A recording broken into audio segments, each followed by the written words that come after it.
Hello, everyone, and welcome to the third episode of our Safety Connects webinar series.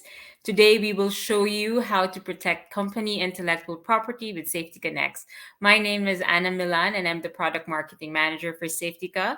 As usual, I am joined by John Paste, Safetica Territory Sales Manager for North America.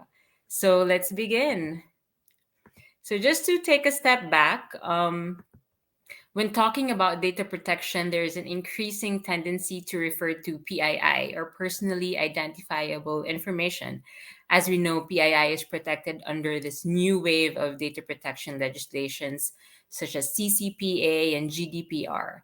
And while PII protection is paramount for company reputation and avoidance of fines, there is another category of data that is just as important for organizations' well being, and that is intellectual property, or IP.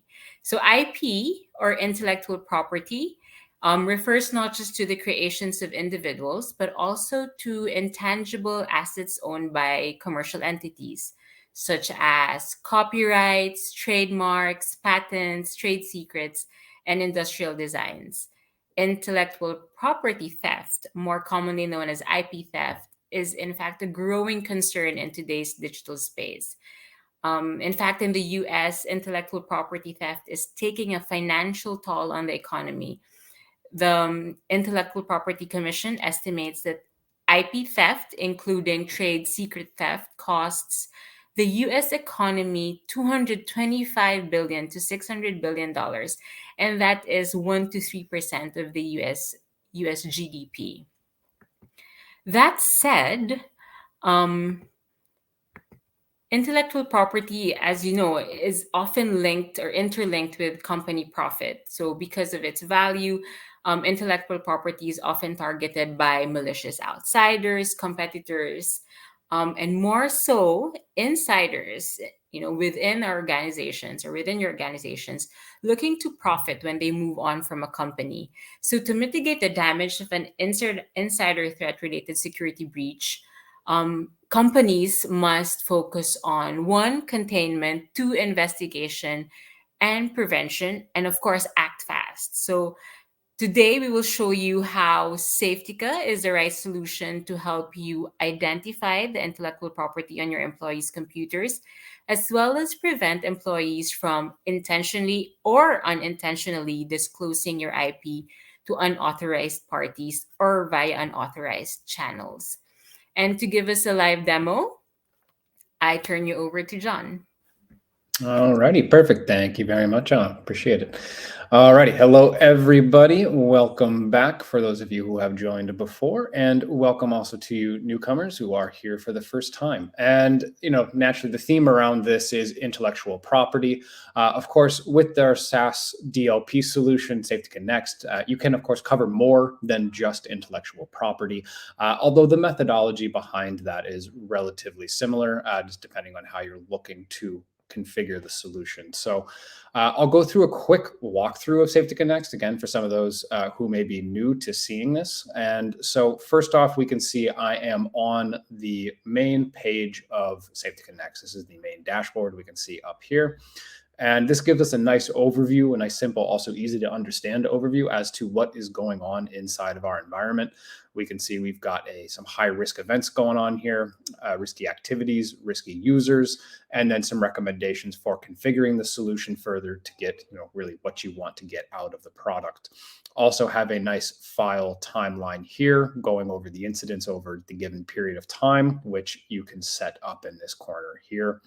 And then going through the rest of this, so data security, this section is essentially what you would get to if you were to click into this file in time, for example, drills down into here. And for example, this is where you would investigate some of the issues which could come up. You would maybe, if somebody's trying to send some Again, IP could be some CAD drawings, for example, if you're maybe an engineering firm or something along these lines, architectural firm, what have you.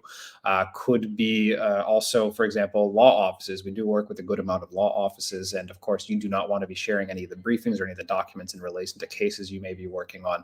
And again, this can really be applied to any industry, any shape and size. It all just determines how you want to classify your sensitive information. And every organization has sensitive information. And of course, we want to make sure that that stays within the organization and not getting out. And here is where then you would be able to drill down into the specific events and see what's going on. We can see, for example, this event does have some data categories attached to it, like the identification number for China, and a few other things in relation to financial and healthcare information. I'll go into kind of how you can set these up and configure it, particularly into look for IP theft and things along these lines. But gives you a nice overview here. Could go further into that, but don't exactly have the time for that today. But regardless, here's the overview of kind of what you would see when you drill down into the events in this data security tab. And we can see here, this is purely in regards to incidents. If you want to see any and all events in terms of information being sent off of the machines, that is where you would do it. Actually is just here. So now we can see any and all information getting sent off of the machines, either via email or web, also other means as well. Don't really have so many listed here in this demo data, but still, this is where we can see that overview of this sort of information. And going further in regards to, let's say, at least protecting of the IP, I would like to focus on that more so rather than running through the solution. So actually, you know what I'll do in that case? I'll just jump straight down to the protection and data classification stages and then kind of work my way out of that area. So, for example, normally when folks are classifying their data, also as Anna had mentioned, normally they're trying to adhere to some sort of regulatory compliance, again, whether it be GDPR, CCPA, HIPAA, so on and so forth. That is where normally you would find some of these things here. And we can see that we do have these regulations built into the product here. So if you're looking to protect against this sort of information, you can just tick this here. For example, HIPAA, tick that here or turn it off, depending if you want that on or off, and so on and so forth. Now, these can be customized as they stand. And of course, particularly for protecting IP, you would probably want to create your own data category to look for that intellectual property when it be sent out of the machines. And a simple way to do that, you can name that what have you. We can just name it IP to keep that simple. So we can do that and that. We do have some rules from our library that one can choose from. Again, in the instance of intellectual property, as that's generally quite specific, you probably wouldn't find what you're looking for in the library. But if you are looking for almost anything else, we can see this is a very extensive library. And of course, you can also filter out by the regulation. You can also filter out via, what that comes under, either personal, finance, healthcare related information. Also, you can filter out the country as well if you're looking for country specific information.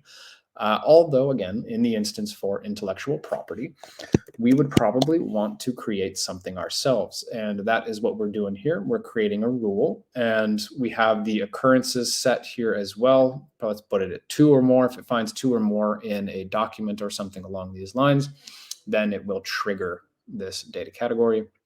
And we can see normally what one would be using when they would be setting something up for some intellectual property would to be use either keyword or regex. Now, generally speaking, IP also, if it's titled and stored and documented correctly, you would probably have something in there which would be detailing what that would be, or a keyword, a string, something along these lines. For example, if you have some patented information, there could be a patent number associated with that. You could put that patent number, for example, in this keyword, for example, or for the regex. You could also create some sort of regular expression if you have some sort of a numbering sequence you are using for your intellectual property. You could create a regular expression for that to then detect any sort of information which would contain this sort of information. So that is one way to go about it. And I would say, again, probably the keyword would be the easiest. And again, we can just put IP here, for example, or apparently not. So let's just I'll do it twice. Let that be fun. So in that case, now I got IP here. So if we do find this string or this keyword, for example, in any sort of documents, then it will get flagged. So again, very simplistic way of going about it, but if you are looking to protect your intellectual property from leaving the premise, either doing it via keywords, looking again for specific keywords which are residing in the documents, can also be within image files and things along these lines. We do have optical character recognition also available in the product, or by creating your own regular expressions. So we can simply save this, and now we have created a data category for intellectual property. And from that point on, then we would go to our protection side of the solution. And from here, we would want to create something new, because as we have it right now, there's nothing necessarily that we wouldn't have a fit for. So we can go into, again, and simply create a policy. Now, one interesting thing, especially if you are a firm who's dealing with, let's say, CAD drawings and things along these lines. And that can be many, many, many different industries at the end of the day, especially with everybody using their 3D printers and all that good stuff nowadays. But you can go into the file category and you could specifically select CAD files. And so you do not want any sort of CAD files leaving the environment. Again, we can see we have some other options of some predefined, let's say, categories to choose from. But in the sense for, let's say, intellectual property, CAD files would be a very good place to start, again, if you are an engineering firm or something along these lines. In this sense, we could just leave it as CAD files. We don't necessarily need to choose any data classification or data category, because we just don't want these leaving. If I leave also the rest of these all blank, we will purely, and actually, you know what, let's switch that to block. So if I were to go about it like this, well, now we have that saved, and any CAD files that would be leaving the organization will get blocked. So that's one way of going about it. And we can see after I left the destination blank, it'll just fill up also all of the destination types. And we can see USB, network, RDP, Google Drive, and so on and so forth throughout this. So that is a very interesting way to go about it. And we can see on the bottom also that we also can do clipboard and screenshot, but naturally when you're doing things with CAD files, you're not exactly, a screenshot's not going to help you so much. And anything along those lines, not really, it's the attachment or the file itself. Also to note, you can exclude the safe destinations in the product. We do have a specific area within the solution where you can deem certain destinations safe, whether those destinations are specific websites, if it's a company intranet or something like that, and you can use the URL or the domain for that to then make sure that that destination is safe. You're allowed to move around information freely. Also could use your company domain for emailing. If you're emailing your colleagues and sending information across, naturally you don't want this solution to block you from doing that. So again, you could allow that in the safe zone and things along these lines. And also USB drives as well for company approved USB or mass storage or what have you. You can all put these in a quote unquote safe zone or safe destination to ensure that you can continue to work as you normally would. Finally, the last option we would have here is to select a user group. This is also something very helpful. For example, again, if you have, let's say, the engineers or something along these lines who are working with these sort of files all the time, we can apply this category to them. But for example, maybe with management, if they need to, for whatever reason, exchange some of these files around, we can give them more permission to do so than potentially, let's say, the engineers or architects or what have you themselves. So one way of going about things. And if we want to go block any CAD files, and doubly, we can also then protect any other intellectual property from leaving. We can simply just do this. And yeah, I mean, that's essentially as simple as that. If you are looking to protect your intellectual property, really all that you need to ensure that you can block it from leaving the environment is to create that data classification around it to ensure that you're encompassing what is included in your IP to ensure that it doesn't get out. That's always the first step, is the categorization of that and the classification of it. And once you have that down, then creating the protection rule is very, very simple to go from there. And since I did touch on the destination side of things quickly, I will jump into that now, actually, to kind of give you more so of an idea. So we have the web, email, and USB devices here, but the views all look the same essentially. We have the unassigned websites, just naturally unassigned, haven't put them anywhere yet. Untrusted, so these are going to be specifically untrusted websites, no matter what you are looking to upload or share or anything like that to any of these sites. Could be intellectual property, could just be a picture that you want to upload to Facebook, for example. But because we do have this in the untrusted section, that will be blocked. And of course, as I mentioned, for a company intranet or something along these lines, if you want to be able to share the information to that specific site, then you can put that site into the safe zone here. And again, same goes with the emails. Put the specific domain here, you'll be good to go, and you can send your information back and forth between your colleagues to your heart's desire. And also in the USB devices, again, same difference. If you have some sort of a mass storage device that you're looking maybe to take some stuff with you and you need to go on the run to go see a client or what have you, then you can mark that in safe. You'll be good to go if you have the right drive. If you have the wrong drive, you're out of luck and probably not going to work. And so that is essentially going over the destinations quickly. And also another thing that I did touch on briefly was the groupings. And so I'll go into here. Yes, it's just some various settings. Users, we can see, we got all of our lists of users here. And the groups. So for example, as we have here, we just have sales and finance management and some various other group.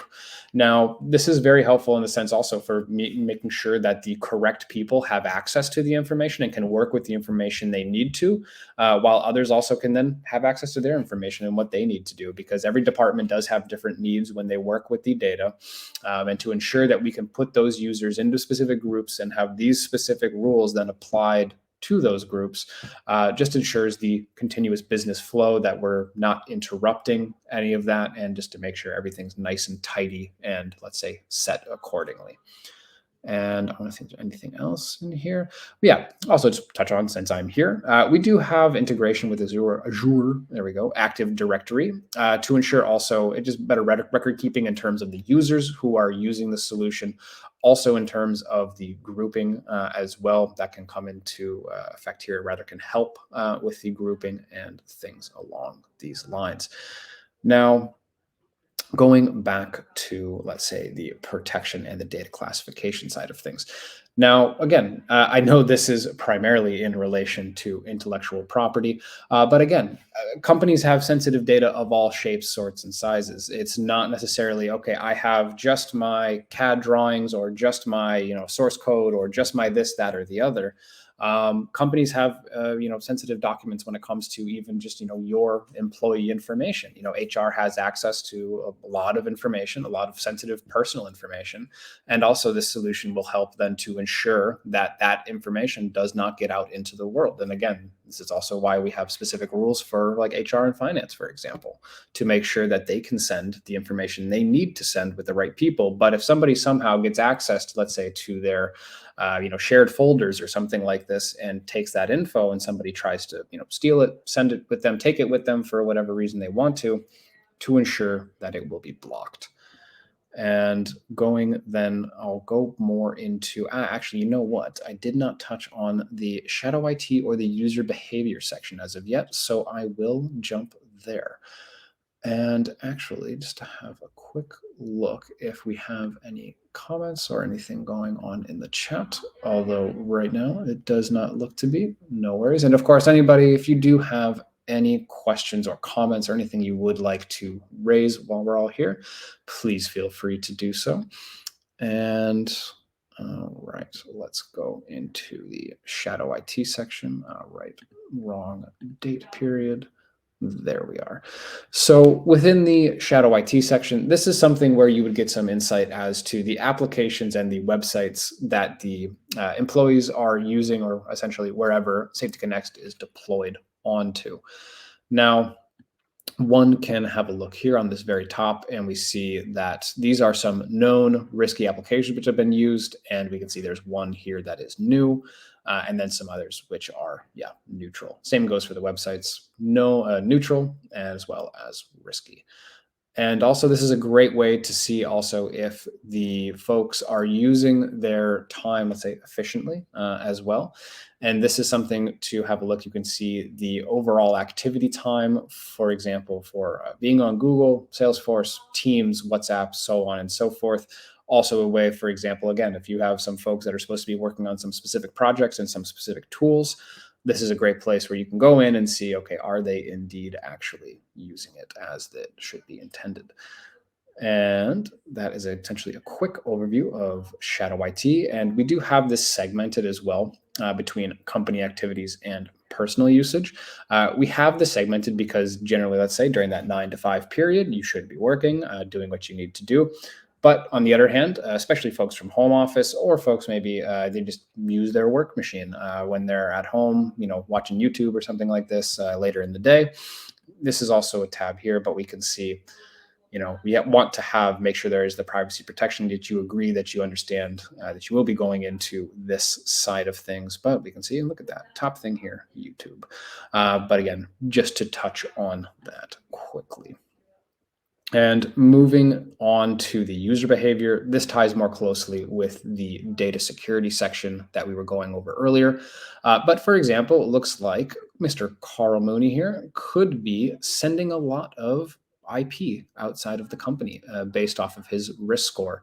And let's have a look here. So it looks like he was using some risky websites that we have here listed, BBC and Twitter, which not necessarily risky, but just for the purpose of demonstration, we have that here. And then if you want to go into their user behavior as well, you can have a look in here, and we can get some ideas also when this individual may be active on the machine and any irregular activity outside of that standard work time. So we can see there's something odd going on around midnight and something odd going on quite early in the morning. Could be something to look into. And we can see the most frequented applications and websites from this individual. Again, lots of good information that can be pulled from here, but the primary one is to understand that risk score and see what is going on. And let's just jump down to, for example, this one. We can see they got 14 suspicious events. And if we want, we can click into this, which will bring us back to the data security tab and give us an overview as to what the user, Nikki Wilson, has been doing. And we can see she does have some high risk events showing up here. And again, something to probably look into. And we can see, some passport information for New Zealand. Probably not a great thing to be sharing around. And we can, of course, go in here to get further information as to what's going on. And we can see the reason why this got flagged is because passport number New Zealand, predefined algorithm, going to an email, and there were 5 occurrences of that passport number in the email. So it's not like it was just somebody's singular passport number or something like this. So again, quick example as to how you can drill down into the information that you are getting out of Safetica next. All right. Now we're at the last 30 days. So this will give you a wider profile, let's say, as to what's been going on. And just to touch on this quickly, so the high risk events, this 85 out of the 94 total. So if we click into this, so we have this, so you can see unconfirmed. So what that means essentially is the way we have the products set is basically triggering these events below. But one thing we have also here is an optional thing. You don't have to do this, but it does help with the solution, is to confirm these events. So we confirm this as high risk. Everything that was within this file transfer was high risk. We want to mark it as such and make sure it is labeled as such in the future. Now, the solution will do that regardless, because we do have the data classification and protection rules set to ensure that things are getting triggered. But the setting as the confirm, there's also some machine learning built into the products that will help reinforce that for the product to understand what is indeed sensitive information and what is not. So that'll give you some good idea and to that, and kind of how this all works with the user behavior and so on and so forth. But other than that, when it comes to classifying and protecting your intellectual property, that's all down to the specific organization. Because again, every organization has sensitive information one way or another. really just depends on what industry you're in and kind of also how you're leveraging that data. Does it normally get sent off and so on and so forth? But you need to know what that data is before you can classify it. And that is one problem also a lot of organizations have, is they have so much data, but they don't necessarily know what is potentially sensitive and what not. But a good way to get about figuring that out is to use something like Safetica NXT, or why not just use Safetica NXT and call it a day. You can create your data classifications if you know there's those specific keywords or those specific regular expressions that could be showing up in these documents, and you want to understand who's using this data, who's sending this information off of their machines, so on and so forth.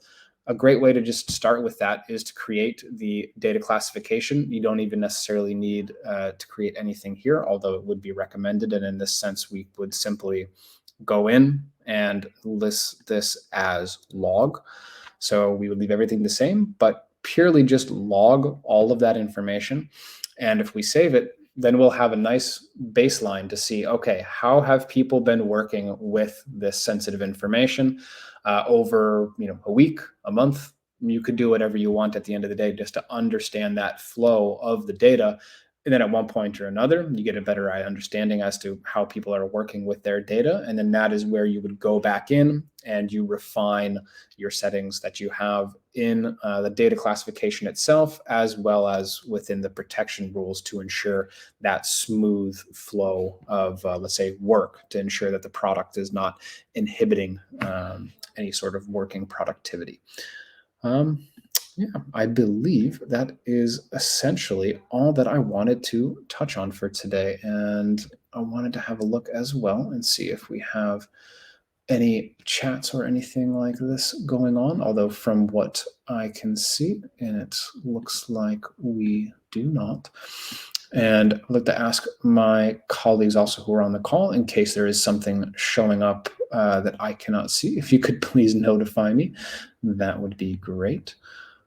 But other than that, it's essentially what I wanted to show off today. Again, Safetica NXT as a whole, the main dashboard and things, the information you can receive from this. Of course, then drilling down into these events by, for example, simply clicking here and getting yourself into the data security side of things and going through those actions. Also, going over the Shadow IT segment of the solution, where you can have an overview as to the applications as well as the websites which are being used by the employees on the machines. The user behavior, of course, to understand who is more risky, and maybe somebody to look into or provide some training in terms of how to deal with data better. And then last but definitely not least, over then the data classification, ensuring that you have this set correctly to look for the specific kind of information you are looking to protect and make sure it does not get leaked. And then, of course, setting a protection rule to ensure that that data does not leave the organization. And then, of course, creating some destinations, some safe places where you can transfer information around in the company. It's some specifically for untrusted, where you do not want any information going there ever whatsoever. And yeah, so on and so forth. But again, I hope everybody had a great time on this meeting today. And I'm just having a look through to see if there's anything else that anybody may have been asking.